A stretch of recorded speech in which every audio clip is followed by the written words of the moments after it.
Hello, and welcome to the training video for Utica City School District's new web-to-print system, WebCRD.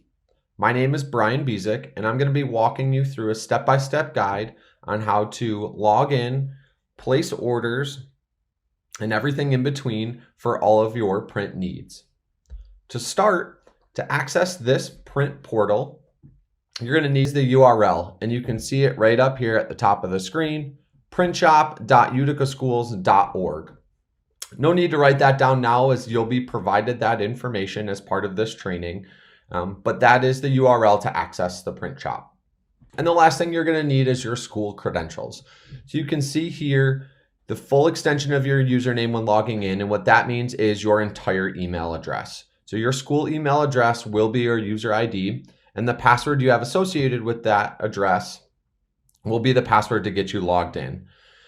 You can see here that the defaulted option right here is LDAP login. That's going to be how you're going to access the system. But for the training purposes today, I'm going to be using a local account, as I do not have an email address because I'm not a teacher at the school. So again, it will default to LDAP login. I'm going to be using the local account, but if for whatever reason you're having difficulty logging in, just confirm that you're on the LDAP from the dropdown. Once you have your full email address and your password associated with that typed in, you're going to click login, and it's going to bring you right to the home screen. So this is what the home screen will look like for all of your ordering needs. And before we get started with the ordering process, there's a few things we want to confirm. So we're going to go up to this button in the top right that's called the My Account page and click on that. And that's going to bring us all of the information associated with your account specifically. Now, a lot of this information is going to be pulled automatically from your Active Directory, and really we're just asking you to confirm it. However, we're going to click Modify here just to make sure that that information is correct. And then most importantly, we're going to need you to input your school name here. It will not pull from the Active Directory, so you will need to put that school name in. And that's going to allow us to maintain the current shipping process and get your print jobs delivered to you at the right place and the right time. The rest of the information, first name, last name, email address, that will pull automatically. We're just going to ask you to confirm it. So once you've confirmed your school, put it in there, confirm the rest of the information, you're going to click Save, and it's going to bring you right back to the My Account home screen. There's a couple other things that we want to make sure are correct here. So you can see that from my contact information, it has pulled my name and the school name into the shipping as well as the billing information, which is all good. And now we're going to move down to the email options. So this is going to be personal preference for each user, but you're going to want to check the boxes of the emails you'd like to receive throughout the print process. My recommendation would be, at the very least, you have the order completed box checked as well as the ordered receipt. The other ones are great to let you know as you're moving through the process and your job's moving through the process kind of where it is. But I would recommend the order receipt will send you an email once you complete the order for your records that will include all of the print jobs information. And then the order complete will let you know that the job is complete and will be on its way to you shortly. The rest of these are personal preference, but really it's up to you. And the last thing on the My Account page that we're going to ask you to spend some time with are these print options at the bottom. What this is going to allow you to do is set your print preferences, your default preferences for all your jobs. If you know that the majority of your jobs have the same specs between the pages, what kind of binding, staples, or 3-hole punches, you have specific covers that you're going to use for the majority of your jobs, you're just going to want to input all of that information here. So you can see when we click on the print tab, I'm going to be able to choose black and white or color as my default options. Again, really just align that with the majority of jobs that you're going to be placing. Plex, single-sided or two-sided, the different paper. So because I've selected cover, I only have the white paper, white bond, and the ivory bond as options. If I were to select black and white, it's going to allow me to choose from all of the different colors that we have here. Just an administrative note here, as far as the color goes, because of some delays with the shipping process and ordering the paper, we're going to try and match colors as best we can. But if you order canary yellow and just get yellow, that's just a matter of what's available in the print shop in that given week. Scaling, I'd recommend using scale down only, but if you do have other specific needs, you have the ability to center every job, scale the fit, or no scaling at all. Binding, again, so if you know the majority of your jobs are in booklet form or you want dual portrait staple, you have the ability to select those options here. Folding and punching, same thing. If you know that the majority of your jobs are single fold or you want them 3-hole punched, we'll select 3-hole punch for here. So I can show you what that looks like in the preview later. But again, you're just going to select that. And then the covers. You have the ability to select front and back covers. You can select the color. And then you also have the print options, whether you want nothing printed on it, you want it printed on the inside, printed on the outside, or printed on both sides. And you have the ability to select that for the front and back cover separately. So any changes, anything you update in here, you're just going to want to click Save, and that's going to save your options for your default print needs. Once you do save, it'll bring you back to the My Account page, and that will conclude all of the information we're going to need from you on this page. Once you've finished updating all of the information on the My Account page, you can navigate back to the home screen one of two ways. You can click Home here in the top right, or you can click anywhere on this banner and it'll take you right back to the home page. Now I'm going to walk you through how to upload and order a file. The WebCRD portal accepts file types, many different file types, including Word documents, Excel documents, PowerPoints, anything from notes, and it will automatically convert it to a PDF as part of the upload process. If for whatever reason you run into an issue and the file's not uploading it properly, I would refer back to one of those file formats and it should take it. It accepts PDFs as well, but it'll alert you with a message across the top of the screen if your file format is not accepted. To upload the file, you have two different choices. You can drag and drop it, or you can click this Click to Browse button, which will bring up all of the files you have on your computer available for print. So I'm going to click to Browse and then upload a file from my computer. Click Open, and you can see it was a Word document. So as the file is uploading, the system is converting it to a PDF, as that's what we use for the backend print specs. The first thing you're going to want to do after you upload the file is provide a detailed order name. And this is for a couple different reasons. Number one, for your own records, there is a reorder function that we'll cover later in the training, but you want to be able to reference this file and the file name without having to dig through exactly what it is that job was. The other reason is if you ever run into an issue and you need to contact the print shop about a specific order, if you have the order name handy, it'll be much easier for them to find. So we're just going to call this file test and hit continue. And you'll see up here under the cart, it'll show you what that order name is. And if you, for whatever reason, fat finger it or need to change the name, you can simply click on this pencil and it'll allow you to rename the order. Now we're going to move our attention over to this right-hand side of the screen. And there's a couple things you'll want to note here. Number one, if you need to just trash this file and start all over again, you can click the garbage can icon. If you simply uploaded the wrong file, you can click replace a file and it will allow you to pull a different one from your computer. And if once you finish all of the print preview and print options, you want to continue shopping, you can simply click this button. It'll take you back to the home screen and this job will stay in its cart. And then finally, the quantity.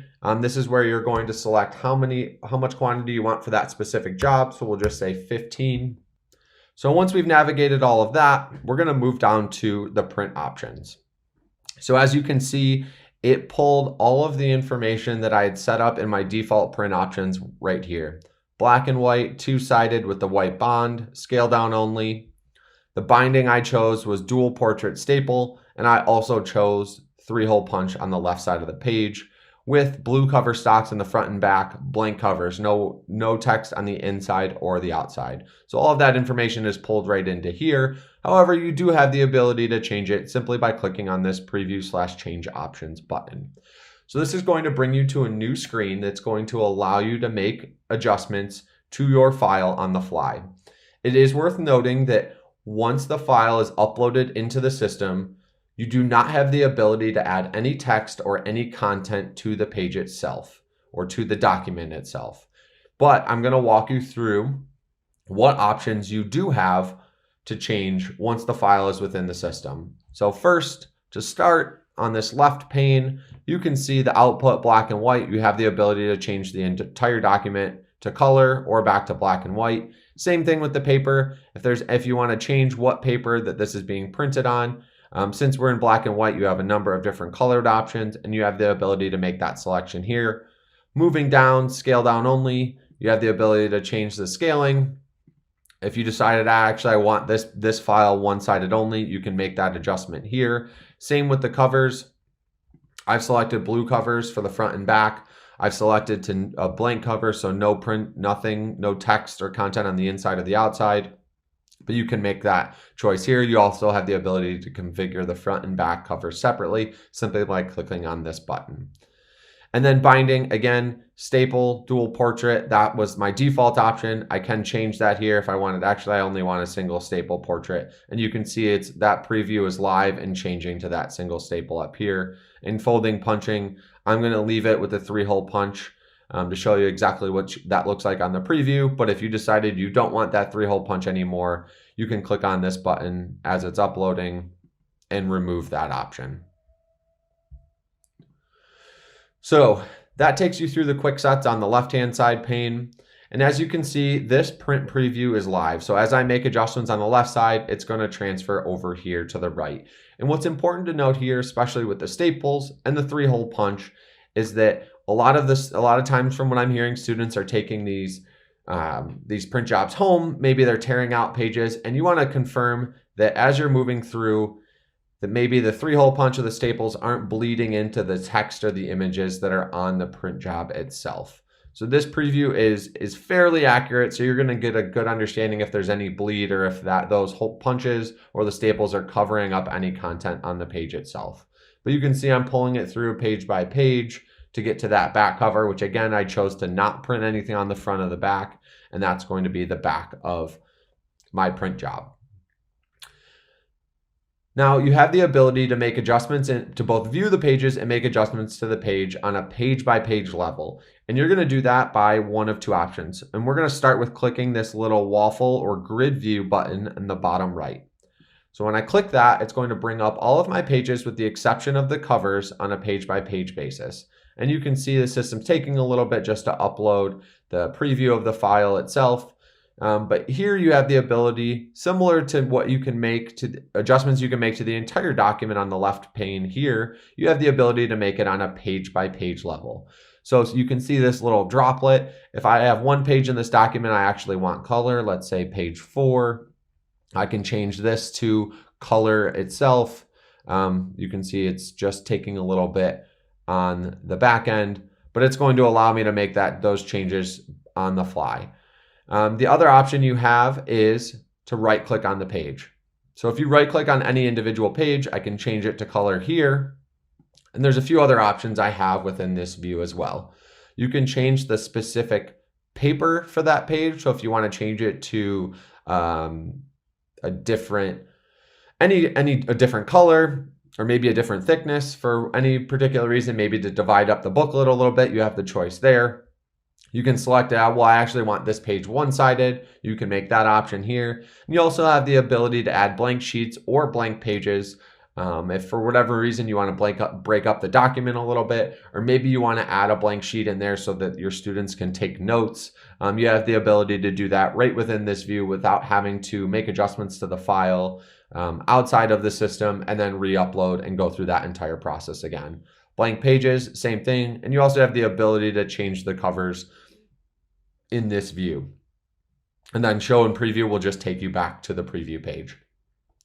So I've made all of the adjustments I want here. I want to go back to the preview page. I'm just going to click this little down arrow to close the grid view, and it's going to bring me back to the home page. And then the last thing here is you do have the ability to open this pane here, which is essentially a combination of the preview and the grid view. So it's called scroll view, and it's going to show you those pages on the bottom part of the screen along with the preview up top. So as you're making changes, you can see it there as well. Again, you can right click here. If I want to add a blank sheet before, it's going to show me that live. I've got the blank sheet here, and it's going to show me that in the the pane view down here, the scroll view as well. Click the down arrow and it'll bring me back just to the preview. I've confirmed everything's what I want. And then I'm just going to click done with print options and it's going to take me back to the order confirmation page and the cart page. So as we've worked through that, we've confirmed that the quantity is correct. You have the ability to click here to preview it.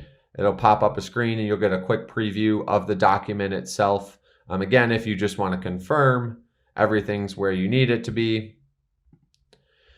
And then the last part for this top half is we're going to click the enter special instructions. So if there's any special notes or any print specs that for whatever reason you didn't see in the preview and change options page, you have the ability to add a note here.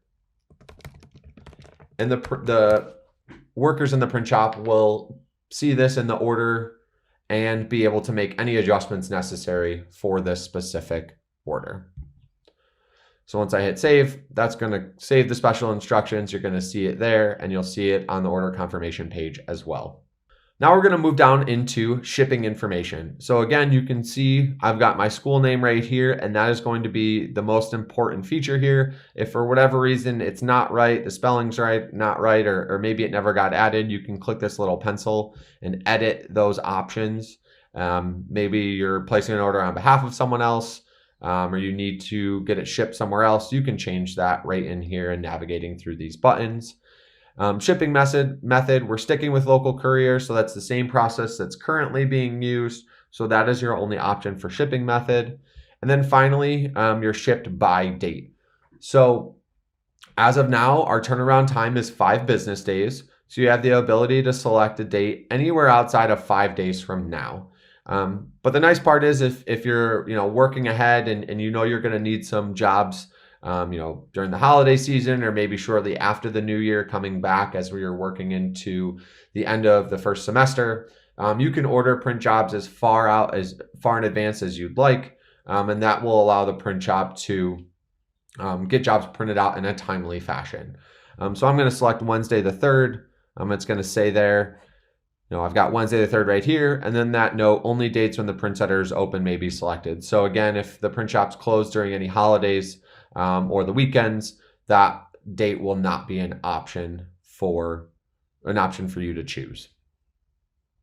So I've got the order name, I've got the shipping method, everything, courier, I've got my date, everything confirmed up here. And the last part of this page is the billing information. So again, I've got my name, my school name, and you're going to want to match up that school name with the school name for the billing codes. Again, the cost information is not important. This is really just for accounting purposes, so that we're tracking how many jobs are going through the system and which schools are ordering which types of jobs. If you do not select a school name, it will not allow you to place the order. And if for whatever reason you select the wrong name from the drop down, once you place an order, please contact the print shop so that they can make that adjustment and we can make sure the accounting information is correct. So just to review, we've got the order name up here. That will pop up when you first get to this page after you upload a file. Make sure that that's something that you'll be able to reference later, as I'll show you how to manage your order history and reorder a file. We've got the quantity. We've got all of our print options changed and updated for this specific job. It will pull all of those default options from your My Account page, but you can make adjustments here. Any changes you make, you can see down here, I've added that blank sheet just as the testing. And then you can see here, I entered those special instructions. All of that information is correct. I've selected my shipping date. I've confirmed that my school name is accurate. And then I've selected my school name for billing from the dropdown. So all my information is correct. I'm going to click place order down here. If for whatever reason you've got another job you want to place on the order, you can either click continue shopping up here or at the top page right above quantity, or you can start a new cart, which will empty this one and bring you right back to the ordering home screen. So I'm going to click place an order. That's going to send it through the system and bring me to the order confirmation page. So once I click place an order, I've got to this order confirmation and order submitted page. And you can see that I've got my order number and then right up here, and it has been submitted for approval. So as part of the new ordering process, there is an approval workflow so once the order is placed, it will move into approval, which will go through a few different people just to make sure that the order is accurate, that we haven't fat fingered the quantity and ordered 10,000 instead of 100. But really, it's just a quality control check to make sure that everything is where it needs to be. You can see here in this little note below, an order confirmation email will be sent to you if enabled. So that goes back to the email options that we selected on the My Account page. And that's really personal preference. But if you did select that as an option, you will get all of this information emailed to you. So no need to screen grab or print the receipt because this will be sitting in your inbox. You can see all of the order information name is the same that I inputted. I've got the test, it's got my customer name in the approval group. It's got my order number as well as my requested ship date, the file name with the quantity. It's got all of my billing and shipping information.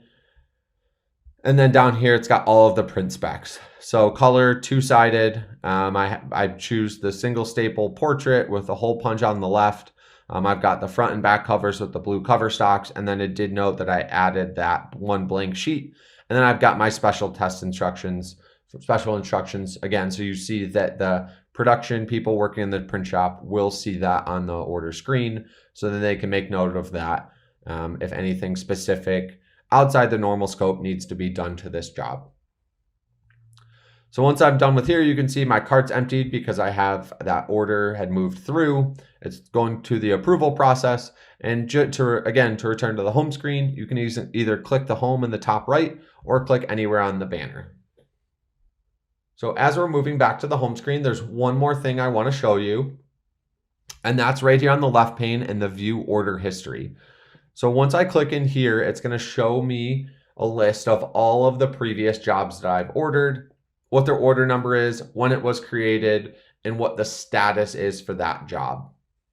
So you can see my order number 18, the test file that we just worked through, order name test, the date that it was created, my name because that's who it's being shipped to, and what the status is. So you can see here, I've got a few different statuses as you look through my order history. Pending approval. So I know that order has not gone to production, has not been printed yet. It's still working through the approval process. Below here, you can see I've got a previous job that was canceled. Way down here at the bottom, you can see that this job has been completed. So the job has actually been printed. And then once it's shipped, that status will change to shipped. So you know that it's on its way to you. But this page is important as we discussed when we were naming the file. I would not receive a passing grade since all of my file names are tests, so it would be hard to reference if I wanted to reorder it without going in and actually viewing the file. But you do want to put an order name that you're going to be able to reference quickly if you do, for whatever reason, need to reorder it. Maybe you need the same file for second semester. Maybe you need just a few more copies because you didn't get as many as you needed the first time. But that reorder process should make your life a little easier. So to show you that, if you need to view it for whatever reason, you can click view right here and it'll pull up a preview of what that file was that you had ordered. So you can check it. You can see all of that information is pulled right there. We're going to go back to that page so I can show you what the reorder process looks like, which is a little bit simpler. So again, view order history. I want to reorder that file that I just made without having to go through all of the print specs again. So I'm going to click reorder. And what that's going to do is pull that file right into the cart for me. All of the print specs are going to be the same down to the blank sheet that I added. You will have to update the quantity and any special instructions as part of the reorder process, but everything is going to be the same. It's going to update that to order number 19. The order name is going to be the same. But you can see the local courier is still selected. The name of the file is the same. The billing for the school is the same. So all of that information is going to be pulled directly into your cart. So you can see that if you do need to reorder it, that process is fairly easy and you don't have to work through all of the print specs again. So with that, that concludes our training. I want to thank you for your time. And you'll see on the screen after we've completed the video that there will be contact information for any questions that you have for the print shop. Again, thanks for your time. I hope you guys enjoy the rest of the school year, and I wish you all the best.